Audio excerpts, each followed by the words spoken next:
Hey, what is going on, guys? Today I am sharing with you a revisited video, I guess. I made a video over a year ago now, almost a year and a quarter, on GT4 cars, the Guerilla Mods GT4 cars, and since then there's been some updates, and I don't even think the link for the old video works anymore, so I'm completely refreshing it and re-updating it, and we're going to be going through a full kind of download guide as well, because it is maybe a little bit more complex than your regular drag and drop mods, but it still is drag and drop, as well as just talking about all the cars you get and which ones I guess are my favorite and that I should recommend to you guys. So without further ado, thank you to all of my channel members for the continued support. If you want to become a channel member, it's just $1 a month. And also thank you guys so much for 7,000 subscribers. Let's get right into this.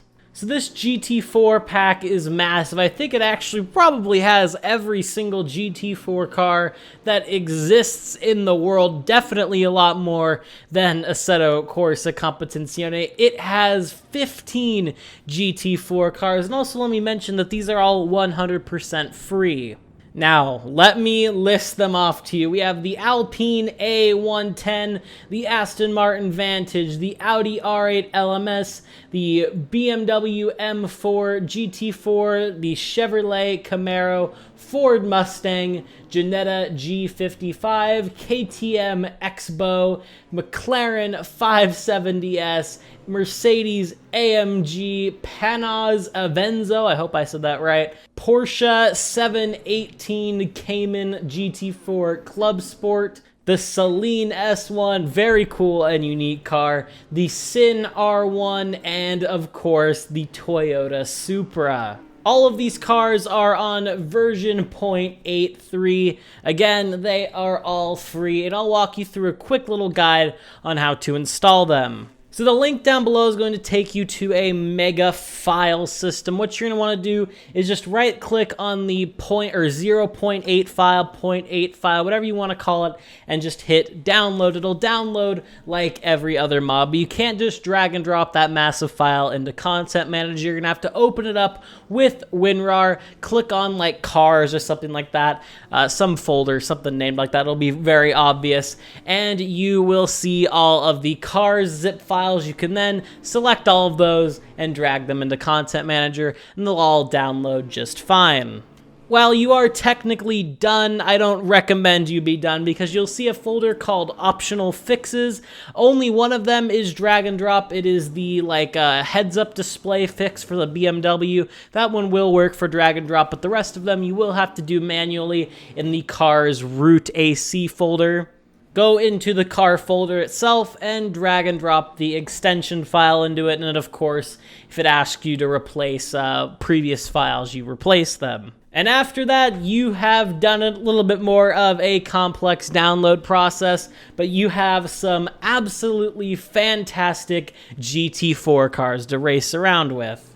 Now let's talk a little bit more on what GT4 cars are, why you should drive them, and overall which ones do I recommend you try out, and which ones I find fun. So GT4 cars, think of them as very much baby GT3 cars. If GT3 cars are Formula 1 cars, these are like Formula 3 cars.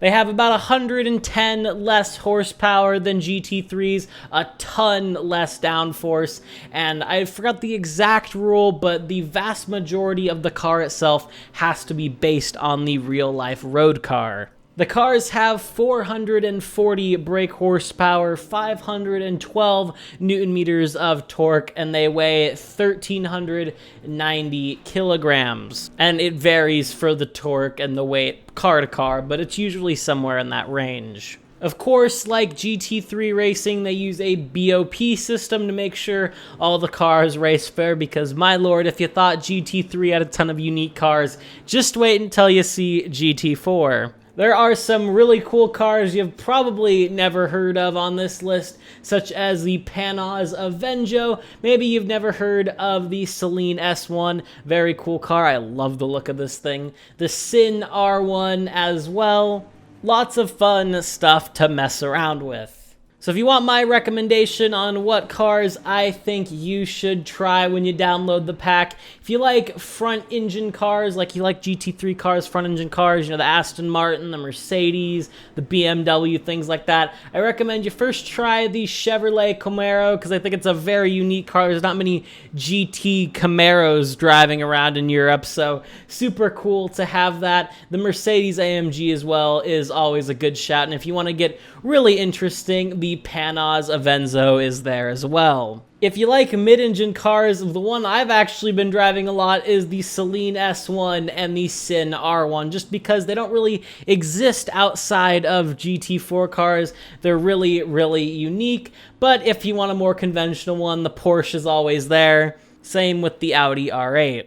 But yeah, thank you guys for watching. If you did enjoy this video, a like and a sub would mean a lot. Once again, thank you guys so much for 7,000 subscribers, 3K away from 10K. That is just crazy to think about. Thank you guys so much. I got a lot of awesome videos coming soon, so if you're not subscribed, make sure to get subscribed.